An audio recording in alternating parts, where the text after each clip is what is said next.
Before the video starts, I do want to let you guys know ahead of time that we are going to be talking about spoilers in the midway through the video. So like in the beginning, it will be my thoughts and opinions, and then we're going to go into the spoiler territory of it and basically give you a rundown of how I feel about the whole game and as a whole.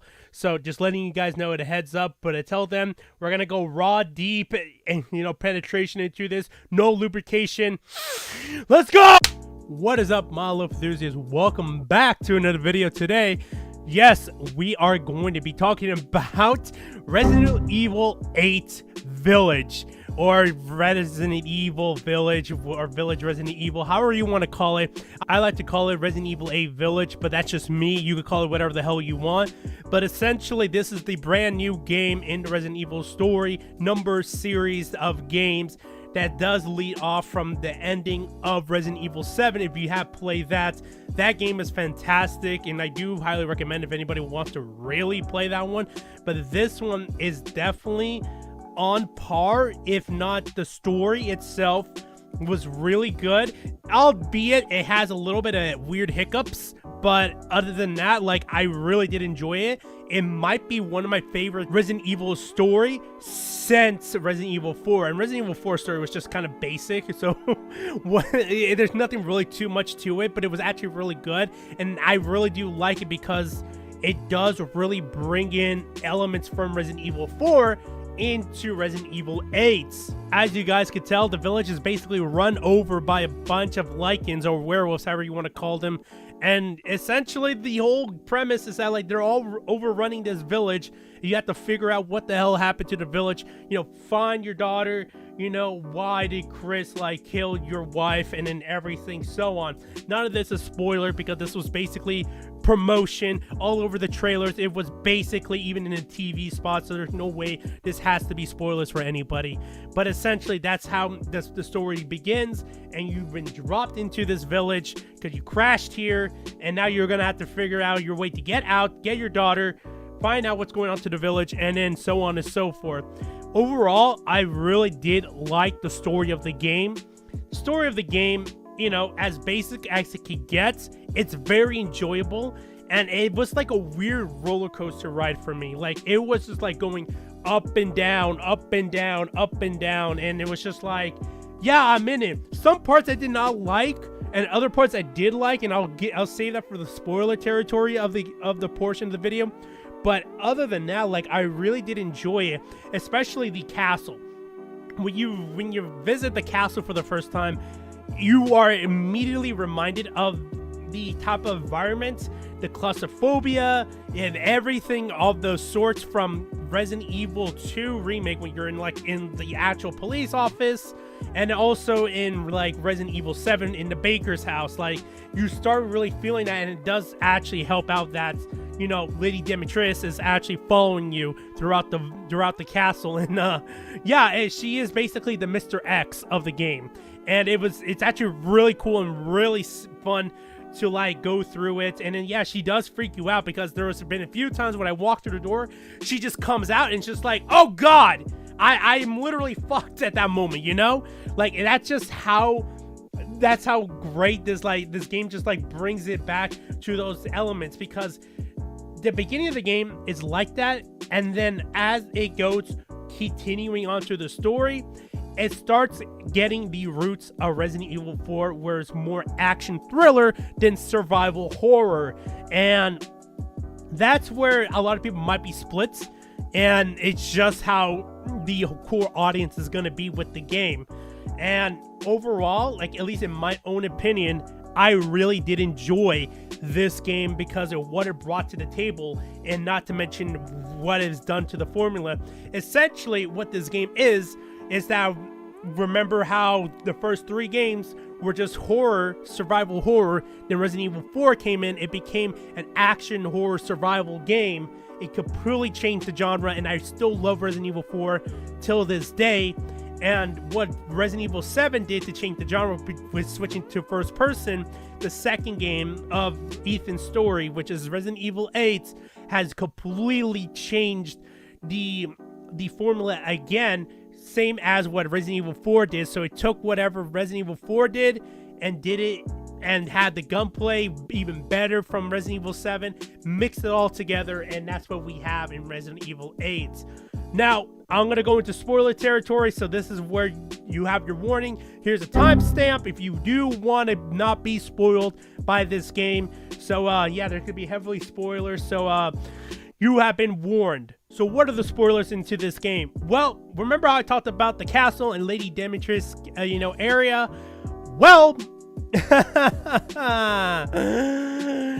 she was the first boss in the game, and that portion only lasted like 2 hours in the game for me, and I basically was like, oh, great. And it's kind of a shame because, like, you could tell, like, in the marketing, there was the village and this castle, Lady Demetrius. You thought she was going to be very important, and it just comes out to her being the first boss in the game. You kill her, and then all of a sudden, like, the whole game just, like, completely does its own thing with the other 4 lords.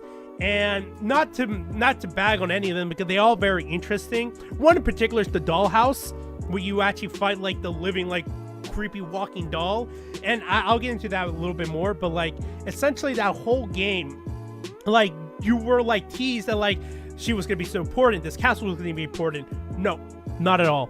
But it's very smart marketing, because the fact that, like, this whole area was very fun, and a lot of people are going to remember Resident Evil 8 for the castle and the beginning of the village. Other than that, most of the areas are not going to be very memorable, maybe besides the dollhouse. Now, the reason why I'm saying the dollhouse is because it was more psychological, like, thriller, because of the sheer fact that, like, you go through there, and then the atmosphere, the tension, there's no music, there's nothing. You were expecting anything, and you're not. You immediately go down to the basement, you're still not expecting it, nothing happens. You find the flask of your daughter, and then all of a sudden the game becomes a puzzle, like survival puzzle game. And it was really cool. It's very inventive. And there was like a chase scene with like a fetus chasing you, and that was really creepy. And all the creepy imagery and everything that was going on, it felt like I was playing PT. And going into that, solving puzzles, making sure you run away from the baby and everything was so cool, and it was very intuitive, and I loved it.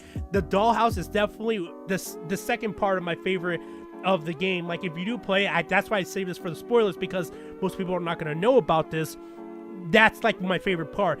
Other than that, the fish pond, meh. You know, it was all right. I did like it, but the boss fight was just kind of cheap, because I died twice, because it was just like, oh, okay. I wasn't prepared, and that could be my fault, but also it's just like, oh, he's raining acid in the air. Oh, wow, it's taking a lot of health very, very, very quickly, and I was nowhere near cover, so it's just like, all right, now again, like, it's just trial and error. That was annoying. Heisenberg's area was fine. It almost felt like the castle again, but it wasn't. You know, it was just whatever about it. And then also to get the last flask, which wasn't with Heisenberg, it was with like the Lycan Santa Claus. You know who I'm talking about, the Lycan Santa Claus. Yeah, he had it, and that boss fight was pretty cool.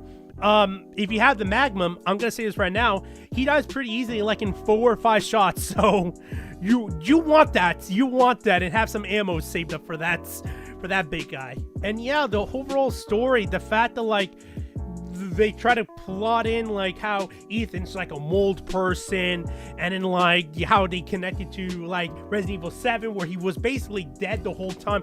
Ethan, you've been playing a dead person this whole time throughout the 7th game, essentially to the end of the 8th game. Like, yeah, it was just like it was just like a bombshell, and so much information was being fed to you that it just felt like that a lot of things were just being shoehorned in to connect to the rest of the Resident Evil games. And I will say this, the fact that Mother Miranda was basically the catalyst of the start of the whole Resident Evil universe, because she was the person who inspired what was his name? It was named Oswald. Right, his name was Oswald Spencer. The name completely like just left my brain because I'm talking so much. But essentially, Oswald Spencer, he got the idea to make, you know, the T-virus to start this whole jumpstart, and he even got the Umbrella logo, which was the original, like, you know, art piece logo for the village. He grabbed that and used it for Umbrella. That's essentially how Umbrella started. This whole area is the origin of what Umbrella started. Like, it started from here, and Mother Miranda was the teacher to Oswald. Like, it was such a crazy thing to realize that. It was like, oh fuck, that's crazy. And I like that because it just gives more plot, gives more expedition to the story. And to see that, like, this whole area, this whole world was started because of this one place, because this one woman wanted to bring back her daughter. And overall, like, the story was very good. I did like it. I like how they implemented how Ethan's still alive and everything. The micromancy, the mega macromancy, you know, all those type of things. And how basically everyone shared like a shared like consciousness because of the megamycene. And, you know, that's how Ethan was able to read Evelyn. It was just so crazy things. And there's so much to digest. It needs to be its own video to talk about. But essentially, the bottom line you need to know is that Ethan was a mold person. His conscience was in the mold, essentially, because he is a mold person, and he's basically the perfect specimen. And when he mated with Maya,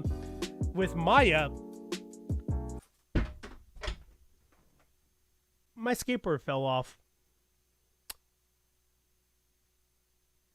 Cool. Anyway, when he has a kid with Mia, essentially that actually, like, because she's human and he is like part human and part mole person, that essentially started the catalyst and basically made the whole, like, basically the daughter Rose to become like the perfect mold person being. And that is very cool. And I do like to see like where the story goes, because obviously, like, this is something like, they're preparing something big. They are preparing something big for the Resident Evil universe with everything that happened. And it is sad this is the end of Ethan Winter's story, because it did say at the end, after he did die, sacrificing himself, that it is like the end of the father's story. And that is sad. It is very sad, and it is what it is. And unfortunately, that's how things are going to be. And I kind of wish there was more to the character, because he is like, I feel like there could have been more to flesh out to him. I don't know, killing him off within only 2 games, whatever. It kind of like made me a little bit sad, but it's all right. It's completely fine. They basically made this guy into like an actual person that you would care about. Overall, the game is great. If you do have time to even play it, you want to buy it, go right ahead. I think it's worth the $60 price tag that you are going to get out of this purchase.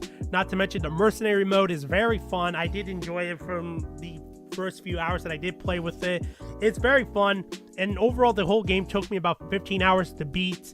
It's not that long of a game. I was trying to be a completionist, trying to find everything, and I try to do everything as possible, solving all the puzzles, getting all the treasure as much as possible. I do hate the fact that like some areas are blocked off after you've gone through a certain section. So obviously I couldn't complete the whole game and get everything on blue, but it's all right. It's completely fine. I did enjoy my time.